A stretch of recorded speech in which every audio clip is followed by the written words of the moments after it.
नमस्कार मित्रों, हमारे सामने श्राद्ध पक्ष शुरू हो गया है।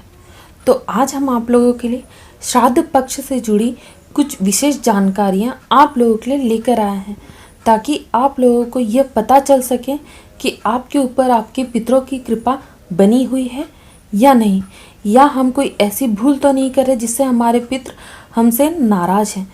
तो आज हम इस वीडियो में यही जानेंगे कि हमारे ऊपर हमारे पितरों की कृपा कैसी बनी रहे, हम उनको कैसे प्रसन्न करें, या उनका तर्पण हमें किस प्रकार करना चाहिए और किन चीज़ों का विशेष रूप से उपयोग करना चाहिए जिससे पितृ जल्दी से प्रसन्न हो और उनको तृप्ति मिले, और कुछ ऐसी महत्वपूर्ण जानकारियाँ जो हमें आप तक पहुँचानी चाहिए।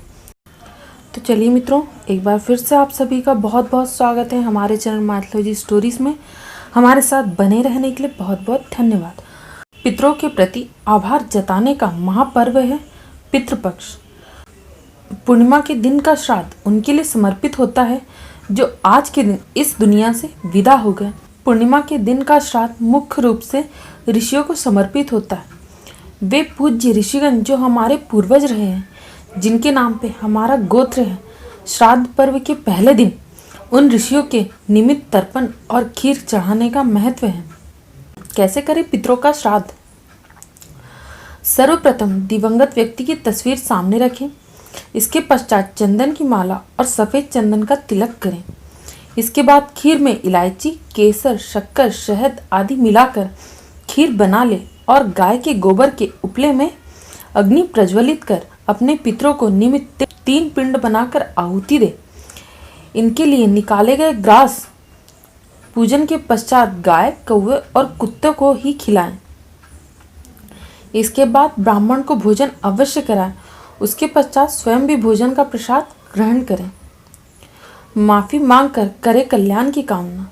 यदि जाने अनजाने पूर्वजों का दिल दुखाया हो, जिसके चलते वे आपसे रूठ गए हों, आप पर उनकी कृपा ना हो रही हो, तो पितृपक्ष में आप उनके प्रति आभार जताकर माफ़ी मांगकर उनका आशीर्वाद पा सकते हैं। यदि आपसे भूलवश कोई अपराध हो गया हो और अपराध बोध से ग्रसित हो, तो आप अपने गुरु से अपनी बात कहकर अपने पितरों से क्षमा मांगे। उनकी तस्वीर पर तिलक करें। उनके नियमित संध्या के समय तिल के तेल का दीपक जरूर प्रज्वलित करें। साथ ही पूरे परिवार के साथ उनकी तिथि पर लोगों में यथासंभव भोजन बांटें। आपके द्वारा गलती मान लेने पर पितृ प्रसन्न होंगे और उनके आशीर्वाद से आपका कल्याण होगा।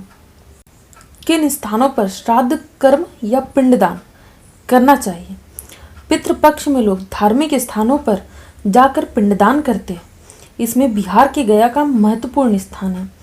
श्राद्ध करने के लिए लोग हरिद्वार, गंगा सागर, जगन्नाथपुरी, बद्रीनाथ, उज्जैन या गया के कोठा, वाराणसी के पिशाच मोचन कुंड आदि स्थानों पर जाते हैं। श्राद्ध के लिए महत्वपूर्ण सामग्री। श्राद्ध में 7 सामग्री का प्रयोग किया जाता है। पहला गंगाजल, दूसरा दूध, तीसरा तरस का कपड़ा, चौथा दही, 5वां कुश, 6वां तिल, 7वां शहद। श्राद्ध में तुलसी का भी विशेष रूप से प्रयोग किया जाता है। मान्यता है कि इससे पितृ प्रसन्न रहते हैं। श्राद्ध में सोने, चांदी या कांसे के पात्र से या पत्ते की पत्तल का प्रयोग किया जा सकता है। श्राद्ध में केले के पत्ते पर भोजन वर्जित माना गया है। श्राद्ध में ब्राह्मण के बैठने के लिए लोहे का आसन उपयोग नहीं किया जा सकता। श्राद्ध या तर्पण में लोहे और स्टील के पात्रों का प्रयोग ना करें। कैसे करते हैं पिंडदान या श्राद्ध? पितरों का तर्पण करने के लिए दूध, तिल, कुशा, पुष्प, गंध आदि चीज़ों के जल में मिलाकर पितरों को तृप्त करने के लिए अर्पित किया जाता है। पिंडदान करके ब्राह्मणों को भोजन करा के पितरों को भोजन दिया जाता है। ब्राह्मणों को वस्त्र दान किया जाता है। मान्यता है कि इससे पितरों को भी वस्त्र की प्राप्ति होती है। इसके बाद ब्राह्मणों को दक्षिणा दी जाती है, क्योंकि बिना दक्षिणा के श्राद्ध अधूरा माना जाता है। दक्षिणा देने पर श्राद्ध के पूर्ण फल की प्राप्ति होती है। पितृपक्ष में कम से कम अपने पितरों को जल से तर्पण अवश्य करना चाहिए। इससे पितरों को पानी प्राप्त होता है और प्यास बुझती है। आइए जानते हैं उन 15 बातों को जिससे पितरों को जल्दी से जल्दी प्रसन्न किया जा सकता है। पहला, पिता का श्राद्ध पुत्र द्वारा ही होना चाहिए। पुत्र नहीं है तो पत्नी, अगर पत्नी भी नहीं है तो सगा भाई श्राद्ध कर सकता है। और अगर एक से अधिक पुत्र होने पर सबसे बड़े पुत्र श्राद्ध कर्म करता है। यदि यह सब नहीं है तत्पश्चात पुत्री का अधिकार आता है। दूसरा, पितृपक्ष में ब्राह्मणों को भोजन करवाने के बाद उन्हें पूरे सम्मान के साथ विदा करके आए। मान्यता है कि ब्राह्मणों के साथ पितर भी चलते हैं। तीसरा, श्राद्ध तिथि से पहले ही ब्राह्मणों को भोजन के लिए निमंत्रण दे। भोजन के लिए आए ब्राह्मणों को दक्षिण दिशा में बैठाएं। चौथा, मान्यता अनुसार पितरों को दूध, दही, घी और शहद के साथ अन्न से बनाए गए पकवान जैसे खीर आदि पसंद है, इसलिए ब्राह्मणों को ऐसा भोजन ही कराएं। पांचवा, पितरपक्ष के दौरान भोजन में से गाय, कौवे, कुत्ते, देवता और चींटी के लिए उनका भाग अलग से निकाल लेना चाहिए। इसके बाद हाथ में जल, अक्षत, चंदन, फूल और तिल लेकर संकल्प करें। छठवां, कुत्ते और कौवे के निमित्त निकाला हुआ भोजन उन्हें ही कराएं। देवता और चींटी का भोजन गाय को खिला देना चाहिए। ब्राह्मणों के मस्तक पर तिलक लगाकर उन्हें कपड़े, अन्न और दक्षिणा का दान करें और आशीर्वाद पाएं। सातवां, श्राद्ध कर्म में सिर्फ गाय का घी, दूध और दही का उपयोग करना चाहिए।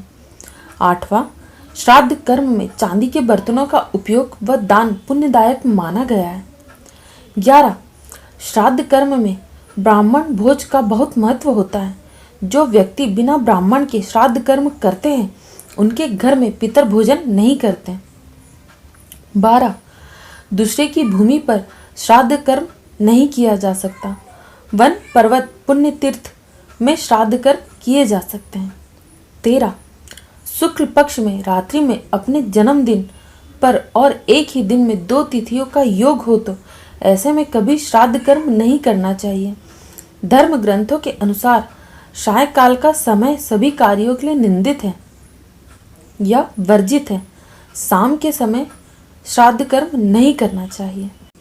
14, श्राद्ध कर्म के लिए शुक्ल पक्ष की अपेक्षा कृष्ण पक्ष में श्रेष्ठ माना गया है।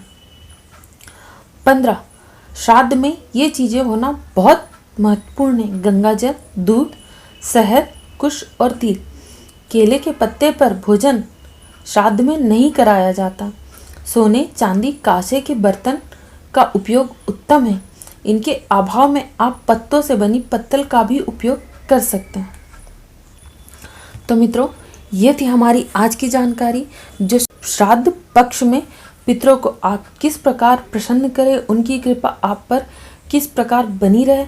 अगर आपसे आपके पितृ रूठ गए तो आप उन्हें कैसे मनाएं, इन सभी की जानकारी हमने आपको विस्तार पूर्वक दी है।